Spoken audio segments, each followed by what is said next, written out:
Hello, it's Christy, and we are going to create something weird but wonderful today, and that is a MerMoth. So what the heck is a MerMoth? Well, obviously it's part moth and part mer creature.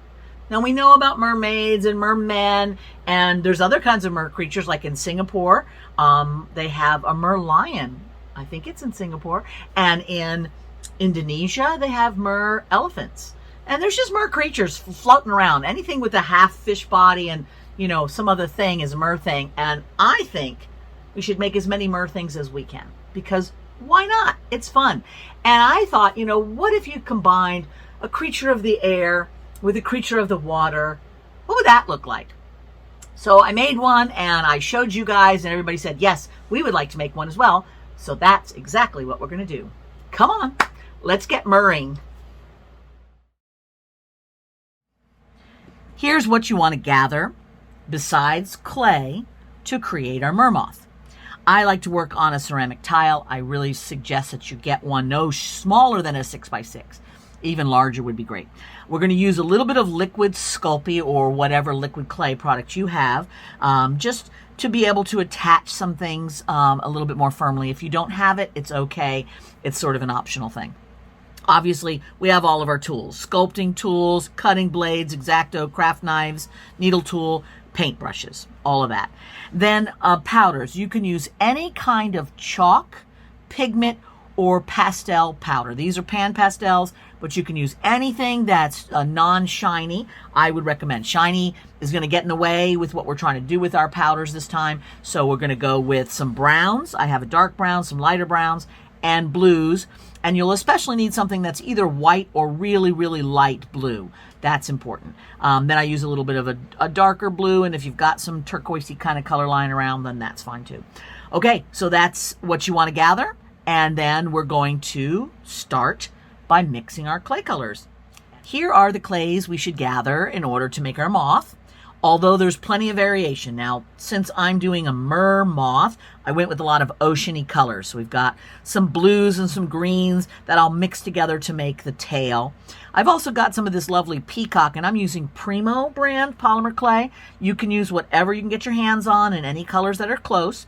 I'm using the Primo Peacock, which we'll use in addition to, making a nice little blend. Then for the wings, I just got what I call my dirty white mix, and it's a white clay with a little ecru, a little gray granite to make these speckles. It can be anything you like. It could be a pale green wing color. It could be pure white, anything you like, just for the wings there. And then we are going to use just some black as a bit of like a background that becomes like a border, almost like a poster style. So it's got like an outline around it. So this is the polymer clay that we'll want to gather. All right, so let's get started on mixing up our colors. And obviously we've got our white mix, that's good. We got our black, that's fine. Let's start mixing up the color we'll need for the tail of our MerMoth. So I'm actually gonna do kind of two things with this blend. I use a lot of scrap clay because as I make something and make a blend, I just sort of toss it all back in a little bucket. And then I get all these kinds of clays with little specks and different colors on them. And I find that when I blend these kinds of things together, I always get a really rich blend. It's got a lot of little striations and variation in it, which I like. So what we're going to do is I'm going to take all of this, put it through the pasta machine. And if you don't have a pasta machine, you can use a roller. I'm going to flatten it out, fold it in half, and flatten it again. All right, and then we're going to do something fun with it. All right, let's do that. So here's what I come up with. Now, what I want to do with this is I want to fold this a couple of times, because when I use my blade to slice through, look at all these little stripes and things you get. This is going to make a perfect little blend for our tail flukes. So I'm going to take that little section of clay that we've got, and every one of your when you do this, every one of your ways of blending the clays together is going to come up with something different. But they're all going to be kind of cool, won't they? So I think that will make some wonderful tail flukes. So before I continue mixing it, just for the body, I'm going to take this and I'm going to cut 2 chunks out of that I can make my tail flukes out of. So let's make this a little bit straighter there. Okay, so now I've got 2 funky bits of striped clay. I'm going to put those aside. And I'm going to take everything that's left and maybe run this through the machine one more time, so we'll have an interesting blend for our mer tail. All right, so this is what I get when I run it through. And I'm not looking for it to be really super dramatic like that. You can use any part of this that you think is the most fun, but I'm just going to use, just the average little green there. So I've just sort of rolled this up and discarded any extra, and I'm going to use something like this just for the tail. All right, so nothing dramatic. We don't need like a lot of stripes or anything on there, just some variation. If you end up with something like this where there's stripes in it and you decide you like that, then by all means use it. In fact, I might just kind of keep that little end there to be our little tippy part, but it's not necessary. Everything you do always ends up with a slightly different variation on that, so you kind of never know. And that's sort of the joy of all this, is you just don't know what you're going to get till you get it. So what I want is I'm going to create the whole moth here, and then I'm going to place it onto the black background, and we'll do a couple little tricks. What I want to do is I want to make this kind of sinuously little flowy mermaid tail, and then continue on with the rest of the moth. And sometimes I'll sketch something out so I get a sense of proportion. I'm just going to go and wing it, no pun intended, because I kind of have in my head where I'm going with this. So I don't need to do anything more dramatic. But I'm going to roll this out into a sort of tapered tail. And I'm going to cut off that tip because it's a little bit much. So we're going to look at something like this first. Now, I'm imagining that the tail is going to be here. And I think we need it even a little bit longer. So let's roll it a bit more. I'm going to discard a lot of this, but I'm looking at the thickness here. All right, so see how this thickness is? Okay, so what I'm thinking is I'm thinking my tail flukes will kind of come out here, and then this is going to kind of curve and go on up to the body of the butterfly up in this area, something like this. So this is kind of what I'm looking for.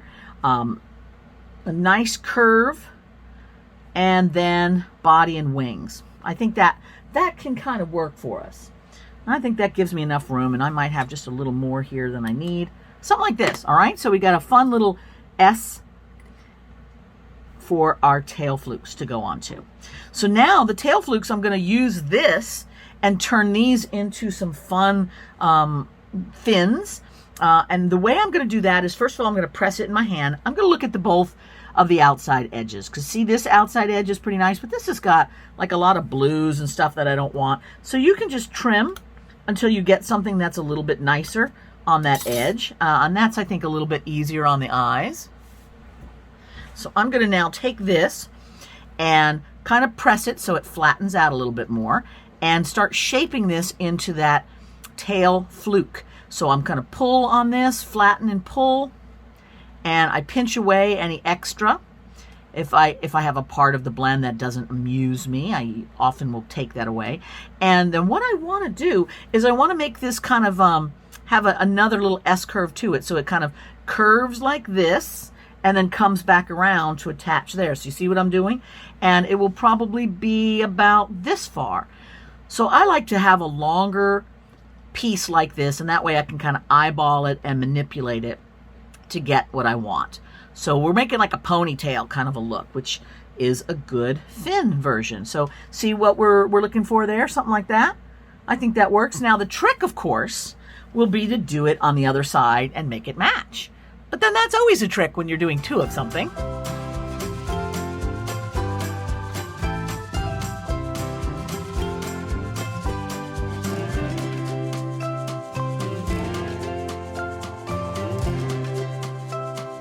All right, so now what I'm going to do is I'm going to take the end of this, and I'm going to just kind of pinch it, taper it, make it look finished, so that I can place it right over the top of those flukes, and then come on back with my nice big curve, and then that leaves me up into where the body of my pal is going to be.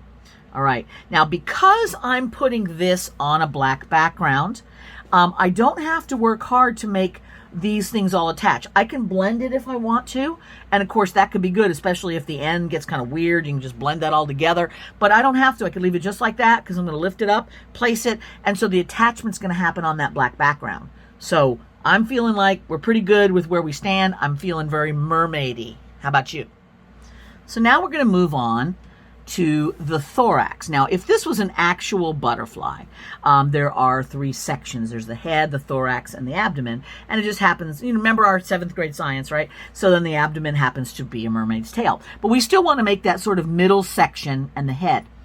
Now, I haven't done a lot of legs with this one. I haven't made it a completely insect little, butterfly legs, but I do have the hint of a leg, and we're going to do that first. And then if we want to add more legs, if it looks like it needs more appendages, let's just say that, then we will. But what I want to do is I want to make a ball that can become this middle section with some little leggy bits that are sticking out. And let's see. I'm going to play with about this size. This might be a little big. Let's keep playing. I like doing it like this too because you're warming the clay up in your hands when you make a ball, and that just makes it easier to sculpt with. Anytime clay is not warm, that's when it starts cracking and things just don't flow. So you always want to transfer your body heat into your clay material for the best results. All right, so this is about the size that we're looking at. Now what I want to do is I want to flatten this out just a little bit because it's going to go right here. But I'm going to pull out the little appendages that I was talking about. So I'm pretending like I'm a pencil sharpener and I'm running this around and around in my head and making a little sharpened pencil or a Hello Kitty. I guess it could be either one of those. But I'm just going to keep pulling that out, and I'm doing it a little at a time, so I'm kind of adjusting that out of the body of the clay without too much squashing and using my fingers to manipulate that clay. And I use this kind of like a wiggly motion a lot, where I'm just sort of blending it and twisting as I go to kind of elongate things. And that's going to end up going like this, which gives the hint of like a mermaid hand, as well as sort of being an insecty type appendage. So I think that works pretty well. So we're going to put it just like that. And then we'll have some other little something that can go on top of that. I think that looks pretty good right now, don't you? All right, so now we want a head on here. And we want it to be big enough so that it looks like proportion, almost human-like. But we don't want it so big that it looks like it's just a bowling ball running around. So I'm thinking, about in here. Now this area here is going to be where the wings, we're going to put the wings underneath, but some of the blending parts from the wings are going to go here. So I'm going to actually elongate this a little bit more, so we've got plenty of room for the wings. All right, so let's take a look at our head, see how we like that. I think we could stand to go just a teeny bit bigger. Too big and it always looks sort of top heavy, bowling ball kind of thing, and too small and it definitely looks like it had some trouble. Something wrong with the little pinhead guy. But this, I'm making it sort of oval. This should be about the right size here. And again, I'm not doing any kind of blending or attaching everything because we're going to put this on the black background and go from there. Now, we could put the black background first and lay this all down, but with it being able to be on a tile like this, it lets me lift things up and move them around a bit more than if I'm on more clay, because clay would grab it and limit my ability to kind of spin things around and move stuff as much as I want. Now, I'm going to do just the same color for eyes because I don't know, I want it to be a bit more subtle with the eyes, and I'm going to use some powders, I think, to kind of brighten the look of the eye, so it should work out pretty good. We'll see. We can always take them off if we don't like them and put something else in there if we need a different size. But right now I'm just making sure I have 2 of the same size. In order to attach these onto the side of the head, because they're just going to go over here, I want to keep them mostly rounded. So what I'm going to do is I'm going to take a little ball-tipped tool and press an indentation where I want those little eyeballs to go. And then I'm going to put just a little drop of liquid clay in those spots. And the reason for this is liquid clay lets me make a clay-to-clay connection nice and strong without having to press the clay too much. So I'm just going to put a little bit in there. And it will essentially, liquid clay is not a glue, it's a clay, but it does act as a great way for clays to connect. So that lets me drop these in, you see, and keep them pretty bulbous. Now I'm going to squash them a little bit because I don't want them to be too big and round, but I don't have to flatten them all the way down to make sure the connection is good. So that should work just right. Now at this stage, it should have a nice proportionate look as if it was sort of mermaid-esque. We've got a head and a body and a tail. Everything is in nice proportion. So now all we're going to have to do is put some of these wings up here and some nice antenna, and we should sell the idea. Now, right in here where this is the two coming up to each other, I'm going to go back later and grab a little bit of this kind of colored clay and make some kind of little thing to put on top. But we're going to see, because we might need some of that to blend down into the wing. So let's just wait and see where we're going with that. But this is what we're looking like so far. Now we're going to go to our light colored mix and start making the wings. So there are two ways to do this. I can run this through the pasta machine at the widest setting and then cut out wing shapes. I could use like a little template. I kind of did a little bit of scribbling here to give myself an idea of how those wings could look, and I could just cut that straight out. Or I can make these shapes and flatten them out by hand and have a little bit more of an organic look, a little bit more rounded, and just place them on using this as sort of a guide. And that's what I'm going to do. But you could do it either way. So what I want is I want to take a little bit of clay and make the wing. And I'll show you how that looks, and then we'll do two of those. But if I'm anticipating something like that, I want to take a little oval of white and just flatten this out so that it becomes that kind of wing shape. And I might go even a little bit bigger than what I have there. And you can, oh man, there's so many butterfly wings. You could do so many different ways to make your wing. Look it up. I mean, just go Google moth, because I'm basing this more on a moth than a butterfly, but it doesn't matter. If you just look up how moths and butterfly wings go, wow, you have got like so many choices. So be fun and creative with it. So there's sort of like our top wing, and now I'll make a little bottom one. And of course, you know, you want to make them both at the same time, so you can keep it similar, but I'm going to make the one and then we'll do the other. But my suggestion to you is, once you figure out the right size for your ball, make them for both sides as you go. All right, so let's get this one flattened out.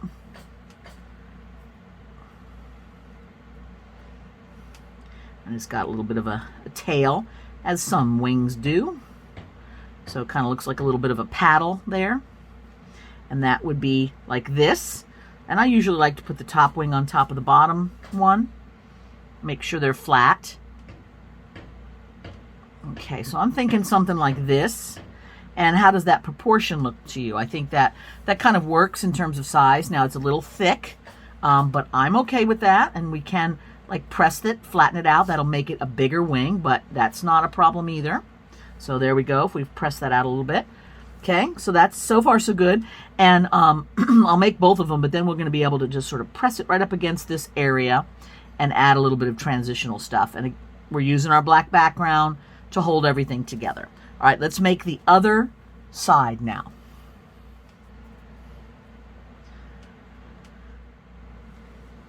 So you see how I do that? I just sort of lay one on top of the other to see if it's about the right size.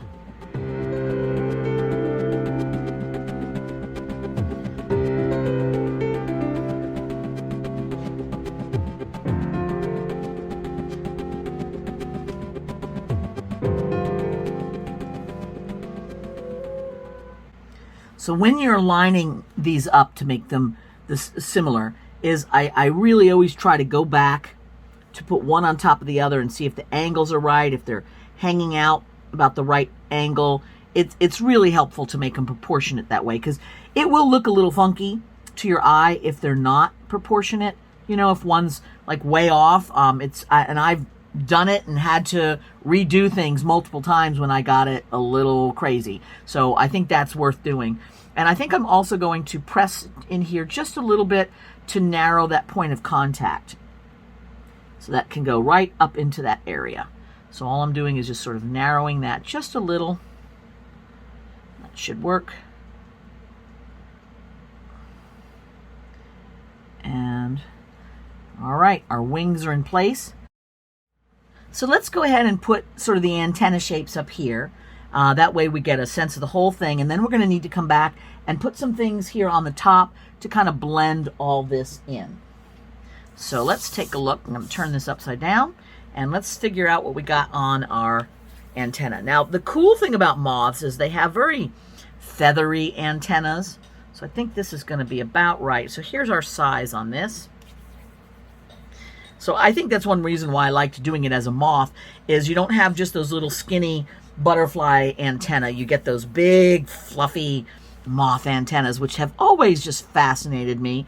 They've always seemed like such a weird thing, right? Walking around with this big feather on your head, but I don't know, it's kind of cool. All right, so I'm making a teardrop shape, and I'm going to flatten it out a little bit. So I've got a flattened teardrop, and then I'm going to make a little stem on it. So see, what we're doing is kind of like a spear. And that will be like right in this area. I think that works.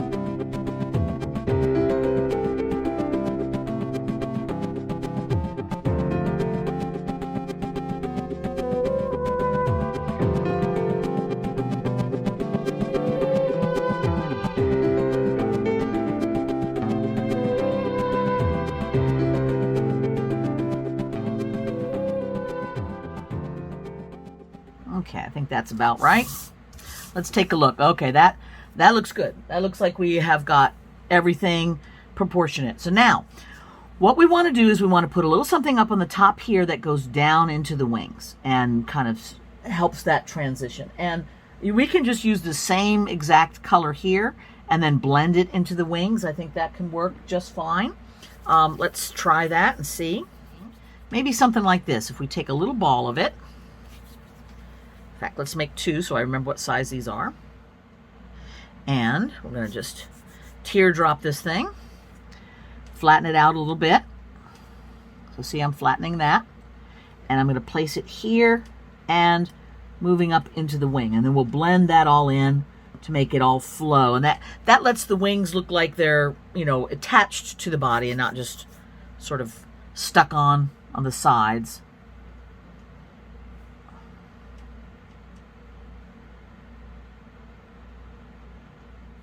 Okay, there we go. Now at this point, it looks like a little dancing guy, right? That's funny.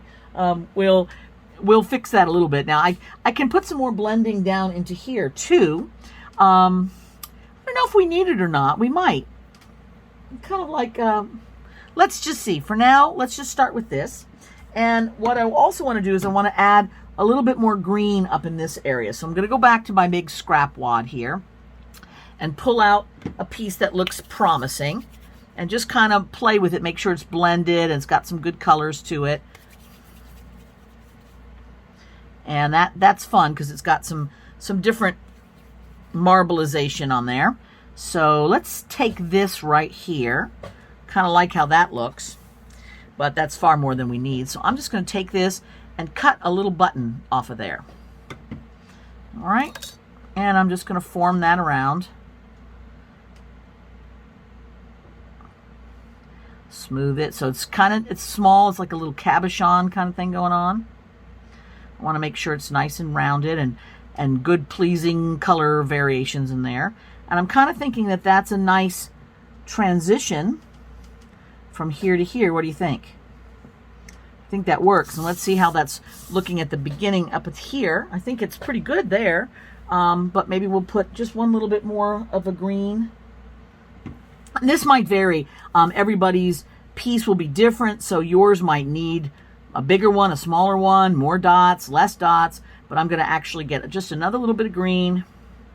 Just put it right up here. So these are sort of decorative, but it also kind of makes that middle section look continuous, right? And then this is going to get really blended out so it won't look like another pair of arms.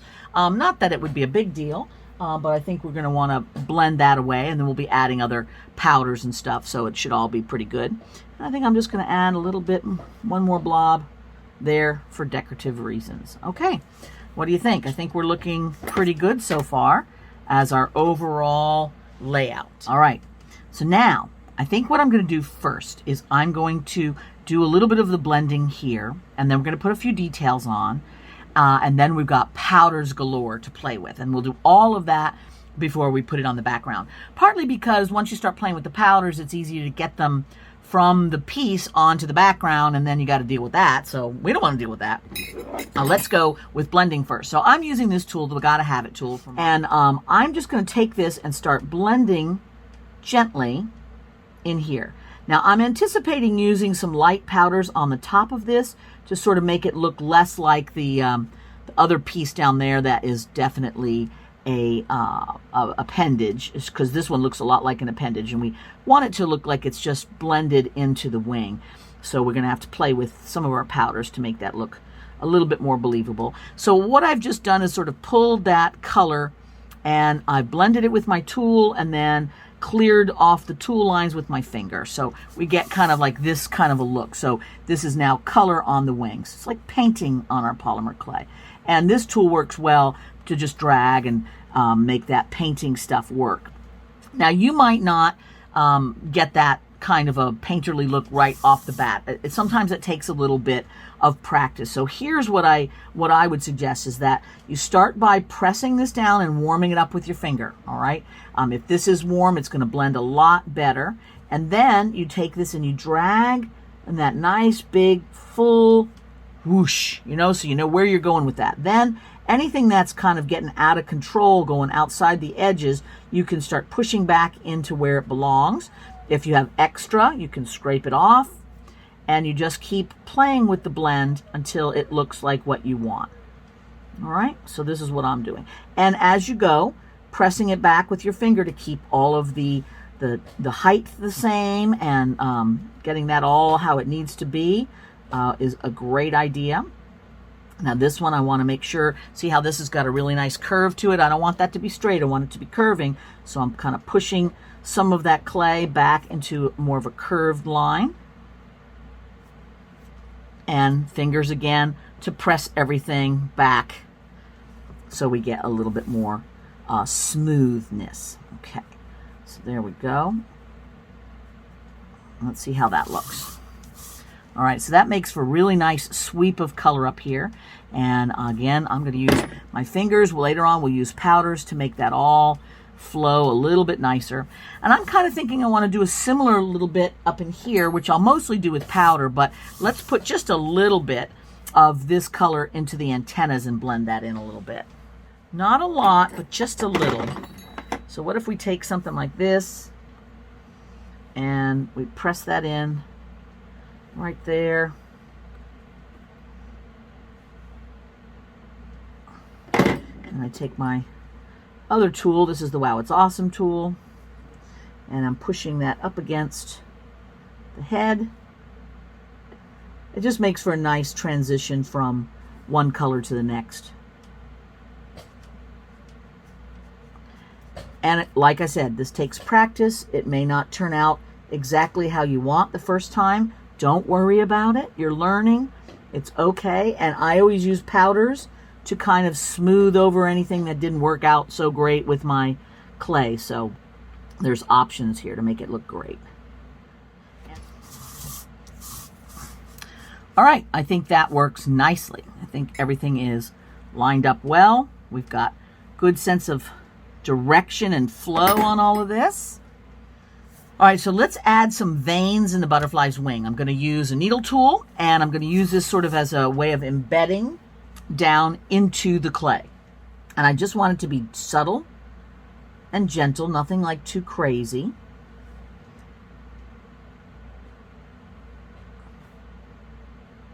So I'm making just sort of these broad streeping swoops first, and then I'll come back and add like the little Y's at the end.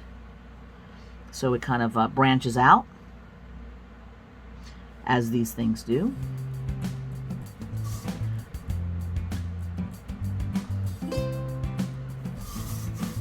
So there we go.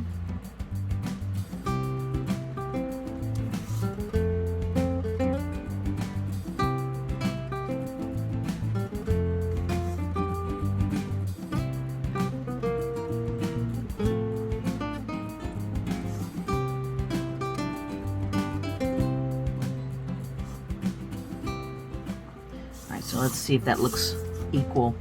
All right, that looks pretty equal. Let's do the same here.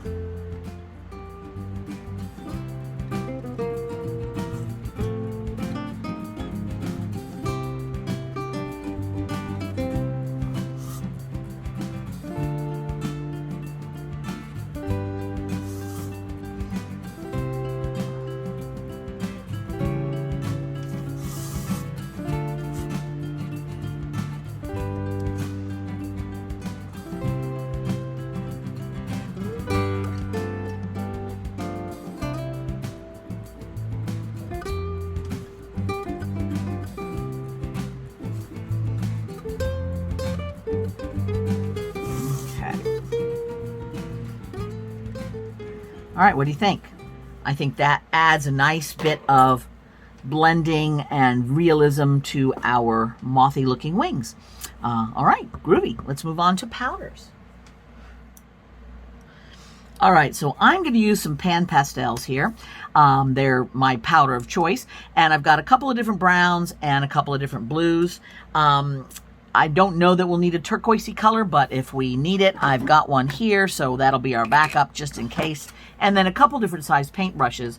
I find these ones that sort of are these chisel-y, curved, I forget what they're called, shovel, something like that. Anyway, I like these with that little bit of roundedness to it, but I have a couple different sizes. But the first thing we're going to do is get a little brown in here. And you always have to be careful with brown, because brown can make things look muddy really quickly.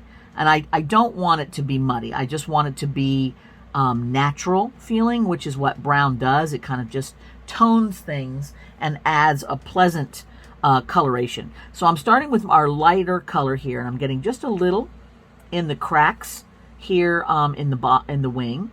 And you see how that kind of adds sort of some instant naturalness to it, but it's easy for it to get too much. I'm going to use some tape to take off any extra. So let's get that just down in there. Okay.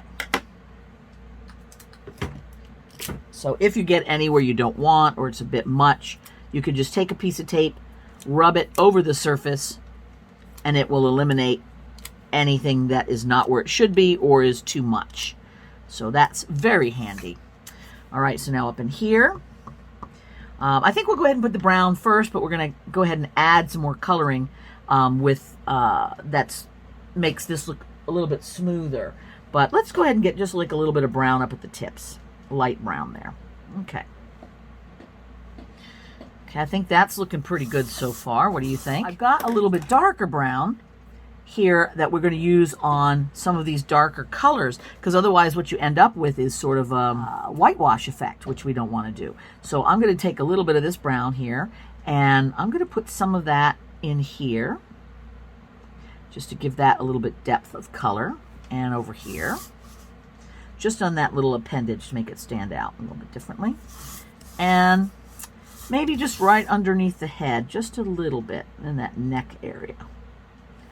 All right, so now I'm going to clean my brush. I've got a little carpet square that I rub it on, and I'm going to go to my deeper blue, because my deeper blue can give me some fun contrast on the head and maybe going up to the antennas.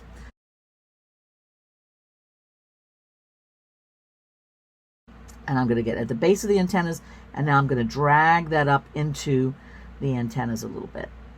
Okay, just a bit. And I'm going to use my finger to kind of press that in, and that will soften the blend there. So that should make it a little bit more consistent. And since I've got some of this turquoisey color, if you want to go in and fill in the gaps, you know, to kind of add some more turquoise bits there, you can do that if you feel like it. All right, let's see if there's any other place for this nice cobalt. What about here, just at the edges of that part of the body and slash wing bits? How about something like that? I think that could look pretty good. All right, pretty nice. Now what about out here in the wings? Do we want to add a little bit more color to them? I feel like we do. So let's go with our lighter blue here. And I'm glad we brought that turquoise out, because I feel like I'm going to use that now.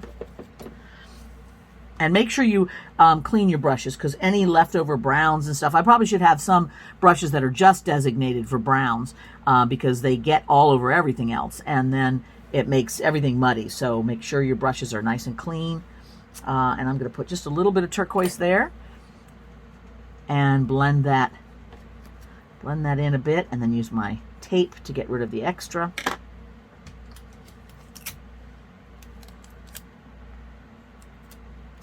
So we have just a little bit of it that got a little more muddy on that side, so let's get that cleaned up. Sometimes you need 2 or 3 goes with the tape to make sure it's nice and clean.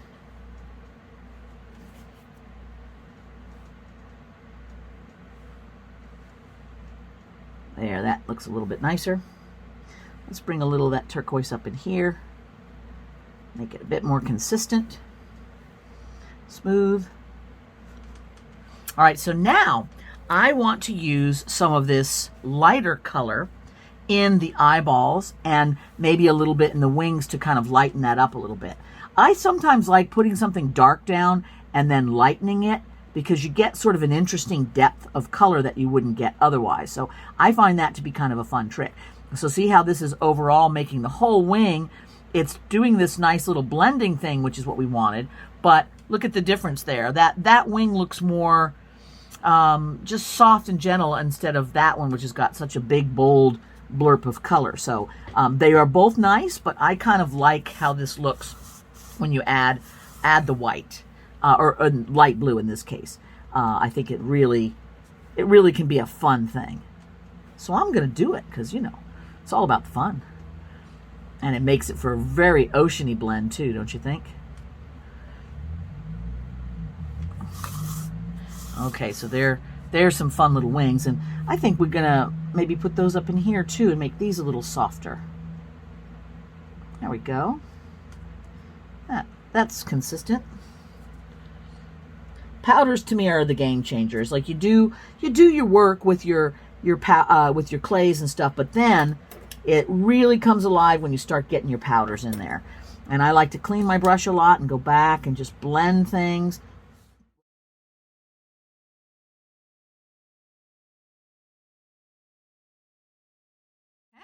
All right, so we're looking pretty nice. Let's get a little bit of that white in our eyeballs too, because why not? Okay.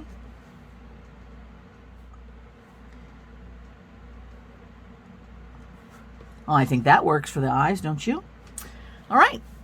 So I think the only thing left is maybe just a hint of the lighter brown here in this body part. And we should maybe throw a couple of scales in, possibly. I think that works for the color. That works.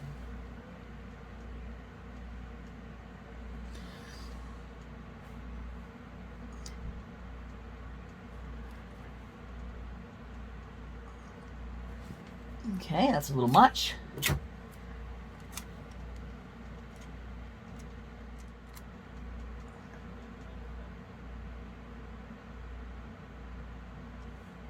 And then maybe a little darker brown right down at that tip.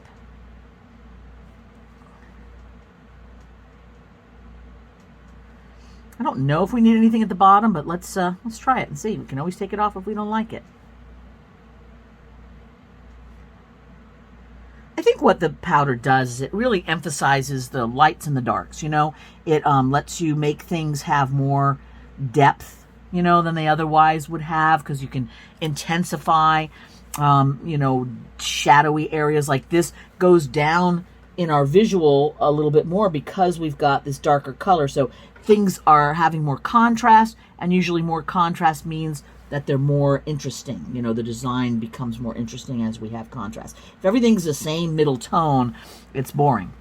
We don't want that. We want it vibrant and cool. So I'm going to put a little bit more brown here at the base of this because we lost some of our contrast there.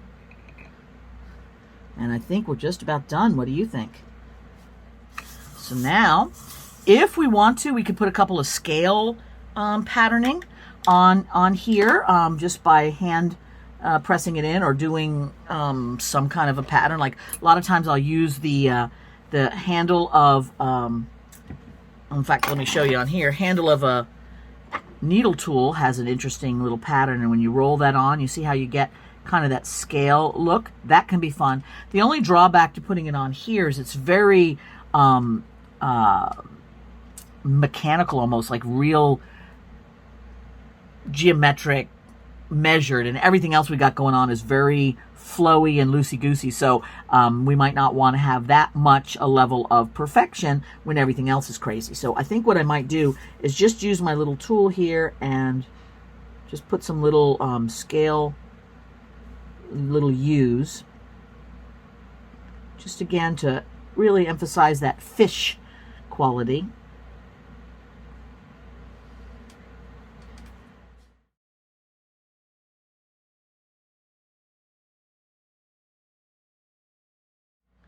See how cool that is? Let's put the brown back in where it was.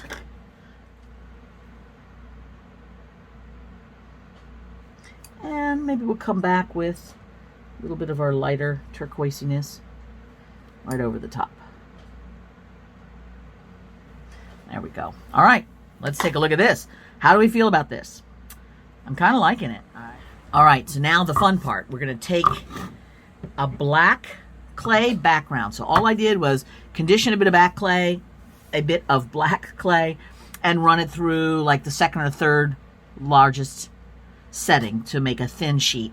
And we're going to pick this up and put it on here, which is sometimes easier said than done, because remember, like, a lot of our pieces are not really well joined, like antennas and things. So as you pick this up, you might have to readjust some things. So I'm going to take my blade and I'm going to just kind of get underneath it like a spatula. And as I do that, I kind of lift it up and keep making sure that my blade is nice and clean, because otherwise it gets even super stickier. And let's keep on going with this. Now you can also put a little piece of paper down. That way it just lifts off super easily. But I find that I don't get enough grab to kind of do some of these other design work that I'm doing if it's on something that's not stuck to it very well. So that can be its own problem. So I'm going to just, looks like these antennas are just gently there. So let's get this lifted up. Like I said, a lot of these pieces are just set in place. So don't stress. We want to just try to get the body up in one go if we can. That's our big thing there. All right. So now let's put this back on. Kind of how we had it here.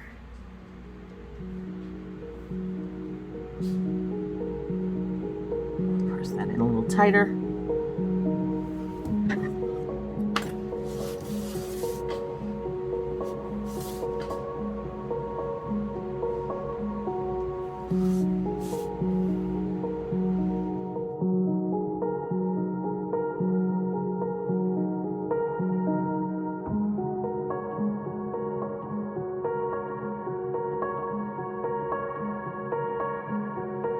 So let's get that in like that. Now you see how I'm losing a little bit of my black up there, which I'm going to need. And I haven't pressed anything in yet. So I'm going to take a little bit of this black here and just trim this a little tighter so that I can put some more black up here where it's needed.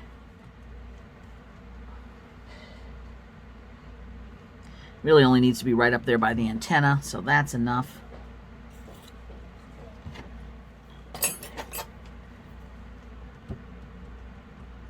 And we're going to give everything a little bit of a texture at some point here, so I'm not too worried. I just want to make sure that those are together and around the antenna.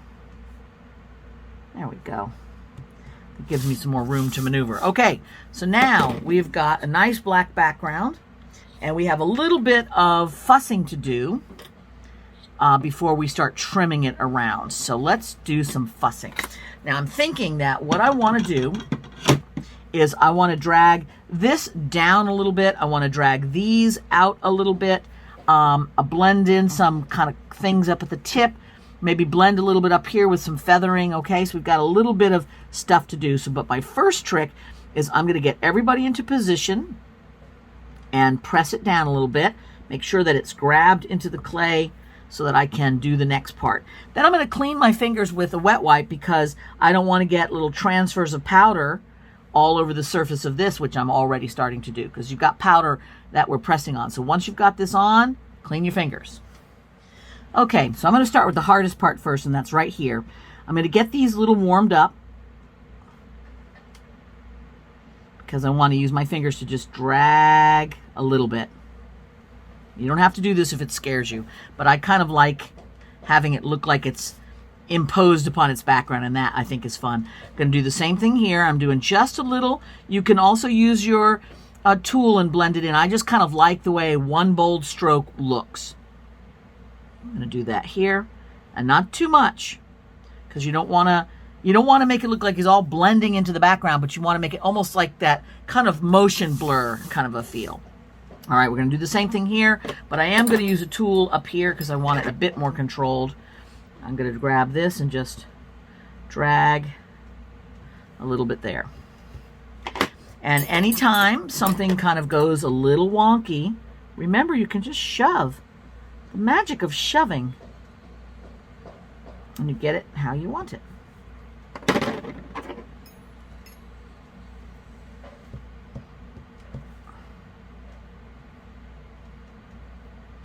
There we go.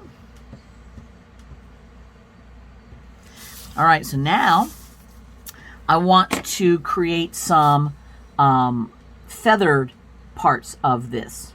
Get it just a little bit more so they match there. So what I'm going to do is I'm going to just take my tool and press it down in and create just a little bit of a featheriness going on there. And so see how I'm dragging, so you get just that little hint of a woof coming off of there, which I think is kind of fun.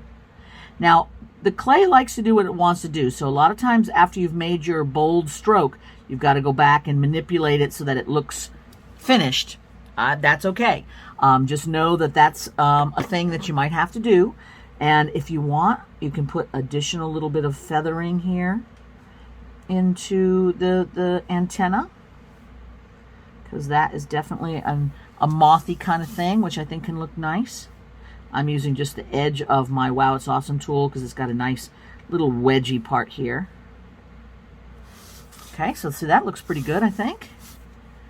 Yeah, that works. Now, up in here, we don't want to get crazy, but I think what I want to do is I want to just take a couple little spots here and just pull a little bit. All right, maybe 3 is enough. Try to get them to match.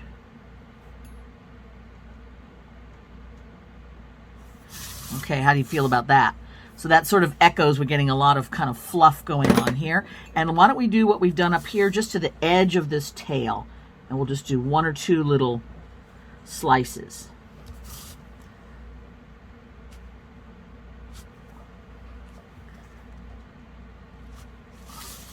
And so look at how that changes. Everything feels like it's almost skimming over the surface of the water. It kind of makes a very interesting little pattern, I think, or detailing to it. All right, so now we want to trim close around and get rid of all this excess black, because we want the black just to be like a pattern, not a pattern, like a border, almost as though it was drawn as a poster with marker or that kind of look. So I want to go back first and put a little bit of texture all around so it has a consistency to it, and smooth off any weird parts like in here when it gets too crazy, and then we'll trim it out with our blade.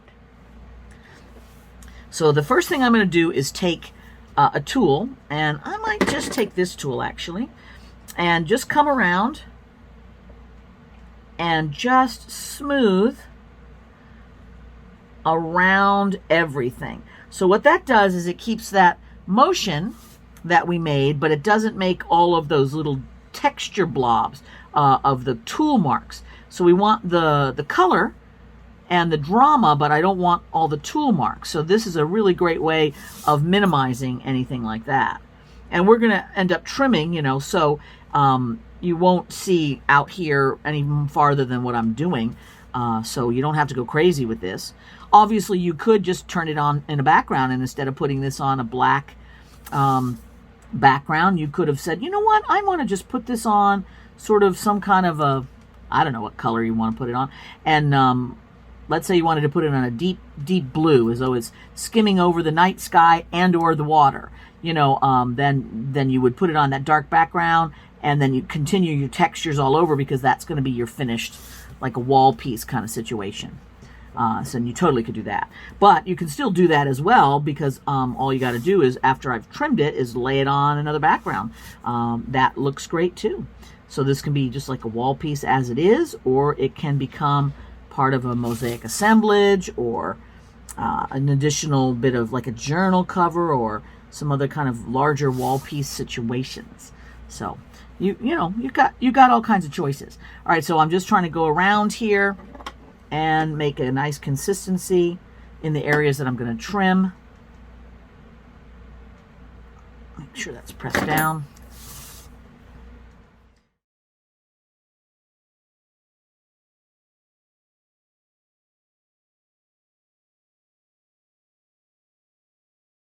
Neat. All right, let's get our cutting blade or our X-Acto craft knife out and start trimming. Okay, so I always take this in stages. I try to do like larger areas first and then get back and trim tighter as needed, but I'm going to keep it pretty close. So I'm going to start with this big edge here. And I'm just sort of following along.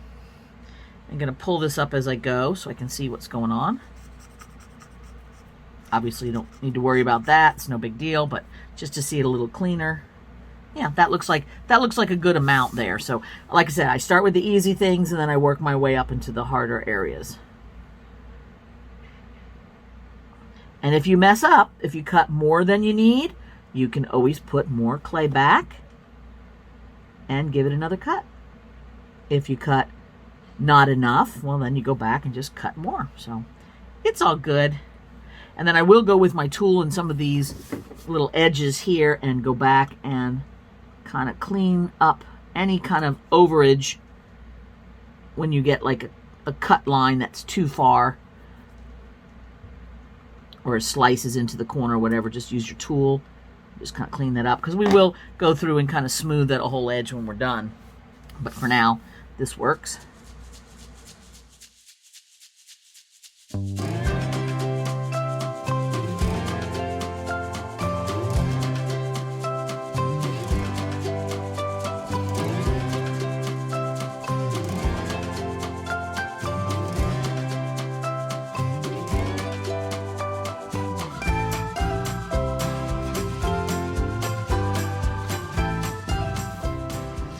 All right, so now you want to look over the whole thing and see if there's any areas that seem like they jump out at you because they're too thick or too thin or whatever.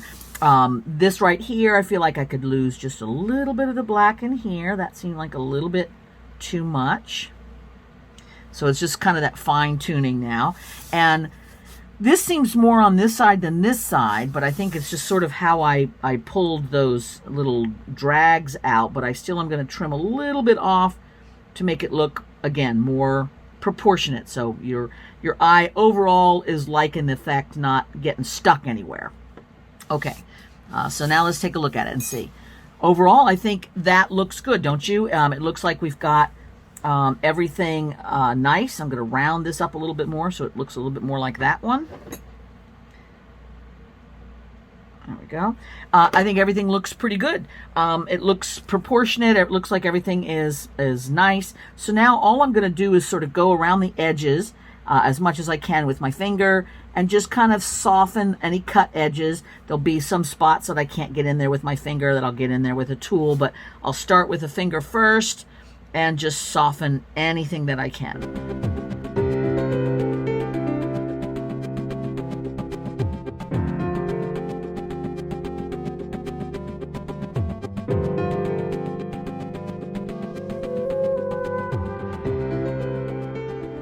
But you just want to get everything as clean as you can, and fingers are always my first choice, okay? So now whatever I can't get with fingers, I can go back with any kind of nice rounded tool. Shove any areas under that might be sticking out weird, because there's a few of those. Anything that's got sharper, like squared off edges instead of rounded, you're going to definitely want to fix that.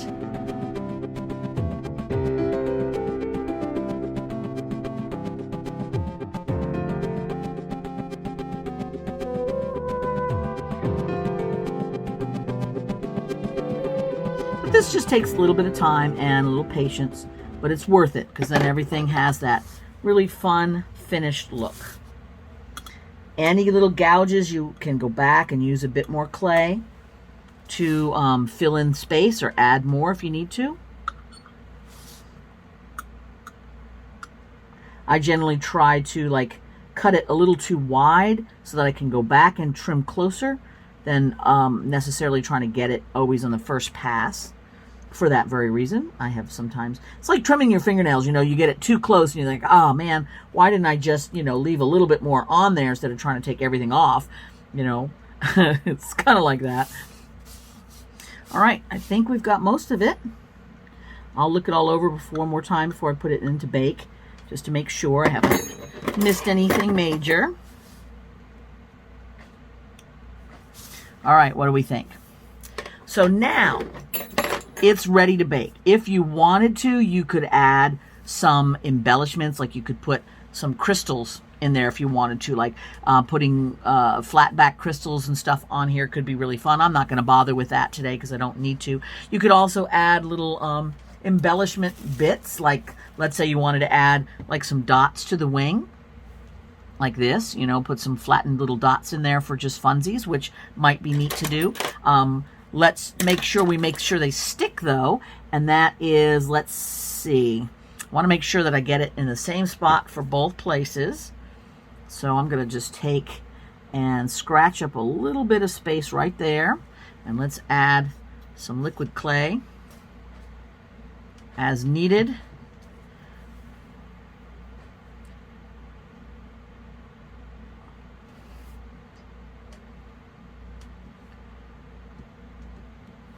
Put one on each side, maybe a couple there, just for funsies. Let's see, right about there.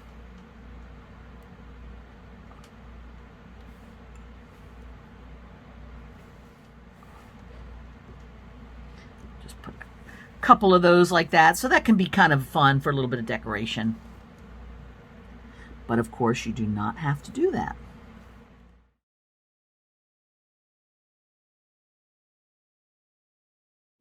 Touch of turquoise on there. All right, so there we go. That to me is like fine. We don't need to do anything else. I feel like everything is proportionate. It all looks good. I think everything is pretty balanced overall, and so that means it's time to bake. So let's talk about baking for a second. Now, I'm sure that probably most of you watching this have baked your polymer clay before, but if you're brand new to playing with polymer clay and baking, I have a baking little YouTube video that's a little freebie thing. You can do, check that out if you're a little unsure of what to do. But essentially, baking is simple. It's just the most crucial part of a successful piece is the baking, because if it is underbaked, which means it's not long enough time or it's not hot enough, then it can't fuse into the plastic properly and everything is brittle and everything breaks. So that's when pieces snap off or crumble. It's because it hasn't been baked long enough or hot enough. If it gets too hot, it can start to scorch and brown, discolor, and even get to the point where it melts into this just burnt mess if it gets like super, super hot. So read your clay packaging. You're going to want to bake according to the instructions on your clay packaging. I'm using Primo, and that's pretty standard. They're all very similar. They're within, you know, usually of a 20 to 50 degree range. But Primo bakes at 275 degrees Fahrenheit. I always suggest you just preheat your oven. Any kind of electric or gas oven is just fine, not a microwave. And you put a oven thermometer so that you know what's going on inside your oven. That's important, because ovens are liars. And you don't always know if they're accurate just by the knob. So make sure you get a thermometer inside there. Then you bake for the amount of time recommended on your package. Now for this one, we've got a section here. It usually goes by thickness that we're getting up to, you know, almost 3/4 of an inch thick there. So I would put this in the oven for at least 45 minutes to an hour. That's why it's important that you have a larger oven so that it's not like little small ovens have a tendency to overcook everything because they're spiking and the heating elements are so much closer. But again, I go into that in my basic baking video, so you can go check that out. But preheat your oven, put it in there on the tile, bake it for its recommended time, 45 minutes to an hour, then let it cool completely. You should have a bit of flexibility. Then I always get my blade and just kind of scoot it underneath there to break the grab. It doesn't stick permanently to a tile, but there'll be some surface tension. And get it under there and kind of spatula it off. And then you're ready to do whatever you're going to do with this. And it's out of the oven. Awesome, right? Now, when polymer clay is properly baked, like we talked about, you see how there's like a little bit of flexibility here? And you want to be careful. You don't want to do too much tweaking just in case you didn't do it exactly perfect and something could snap off. That would be awkward, but it should have that flexibility when you're done. So if it's bending a little bit like that, you did it right. All right, so now there's a couple choices. We can turn this into a larger piece and put mosaics around it and have a big drama thing out of it, or it can just be a little wall piece with some hooks on the back. I tend to like these sort of smallish wall pieces that you can just place all around your world for little bits of interesting things to look at. So I'm just going to add some hooks to the back. Now, on the back, it tends to be pretty shiny when it's been baked on a tile, so you can always grab, you know, a bit of sandpaper and start doing some roughing it up like this, and you can make that shiny texture go away. I'm not going to worry about that, and you also can cover it completely with a new backing. Again, I'm not too worried about that, but what I do want to do is I want to make some hanging hooks on here, and I'm going to put a little hanging hook on each of the wings so that it hangs nicely. Just one in the middle here could also work, although it's a little lower down. I don't know, you could do it either way. Now that I'm looking at it, probably right down in the middle would work just as well as on the two wings. So let's take a little snippet of wire, and this is just a bit of 20 gauge wire, and I'm going to bend a little hook on each end so that as I embed it into the new clay, it won't pull out, because you want to make sure that this is pretty firmly attached to the back. Otherwise, you're going to have possible issues with it falling, and you don't want that. All right, so what I did is I got a little bit of fresh clay, and I'm actually going to turn this into 4 balls, because we're going to put a little bit of liquid clay on the back. We're going to put a bit of fresh clay, put our wire in, and then sandwich it with another bit of the fresh clay. And that way the wire is embedded firmly within 2 bits of soft new clay instead of trying to be up against something hard where there's not as much of a grip.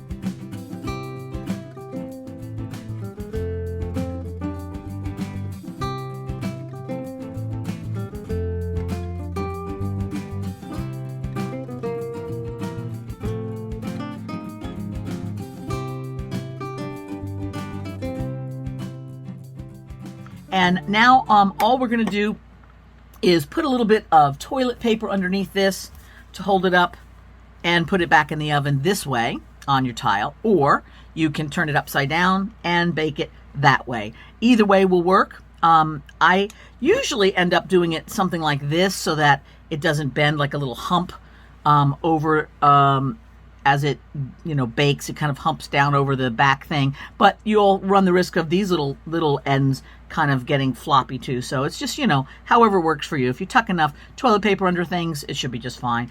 You're going to go ahead and bake this for long enough for this to connect.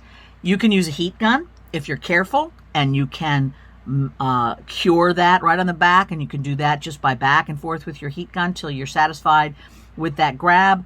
It takes a little bit of effort to make sure that it's not too little, so that it's not brittle. There's a good connection, but not so much that it starts burning the back. Heat guns are hot and it's easy to overdo it. Or put it back in the oven, and I would say preheat your oven, and it probably can go in for about 20 minutes, and that usually is enough to seal the deal.